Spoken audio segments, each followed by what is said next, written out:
We're here enjoying a little pool day on July 22nd. Just watched the first half of the baseball slate. We're 1-0. We hit the no in the Giants-Royals game. We got two plays for the afternoon slate.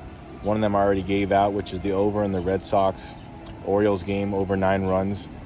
Their first game exactly fell on 9, but I think it's going to be a lot more runs with the weather picking up the heat in the afternoon, later day in Boston.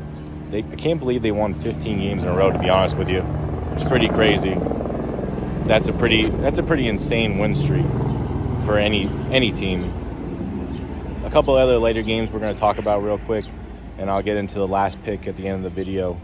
But the Yankees-Pirates they played today, Yankees are struggling bad. They cannot score runs at all right now.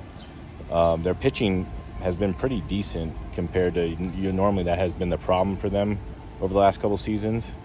But their hitting is the major issue right now, and Judge, not being in the lineup is a huge factor. The other game we're going to talk about real quick is of course, my Marlins with the future, which, even though they have been on a losing streak, the division's not exactly the reason why I bet them at that value pick. And the books are still showing it as a value pick because my line's better than what they are even after losing 6 games in a row. It's because the Braves, Philly, the Mets, none of them are taking advantage of that division. And I think the Marlins will have the best chance to take advantage of that division. That's a factor of them actually having a losing streak now and getting it out of the way. We still have close to 80 games left of the season. I'm still a believer that they'll at least make the playoffs, and they're going to be dangerous, especially with the format for baseball. We'll get into the last game of the day that we're going to pick, and it's between the Dodgers and the Phillies. And if you watched some of my comments over the last couple days, you'll realize that this pick to me is pretty simple. You're getting the best team at baseball on paper. They're the odds favorite.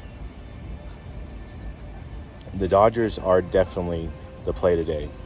Very rarely you're going to get them at plus money, which the last 2 days you did. So if you bet them last 2 days on the opening line, you make money, which is a value play. It's not betting minus 200s all the time, minus 180s. Yes, there's times where those plays are correct, but that's not the average play you should be making. And today you got the Dodgers, at minus 118, 120, top 125. They're definitely the better team.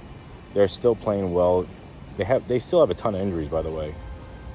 Like I said, I'm not a fan of them if the playoffs started tomorrow, but overall I am a fan of them in the sense of they are that good. So I like the Dodgers today. That's my last pick that I'm betting. We're already 1-0. Let's go 2-0. There's not too many other games that we're going to be talking about today. Like I said, we got a full pack weekend coming up. We got Saratoga starting tomorrow, Del Mar starting tomorrow. Both of them carry a pick 6 carryover, which in a horse player's mind, that's the true value when you catch those carryovers. And I'm going to get into that more in other videos. I will talk to you. Let's catch in tomorrow. Let's cash these 2 games and comment ace and sign up at Winnable.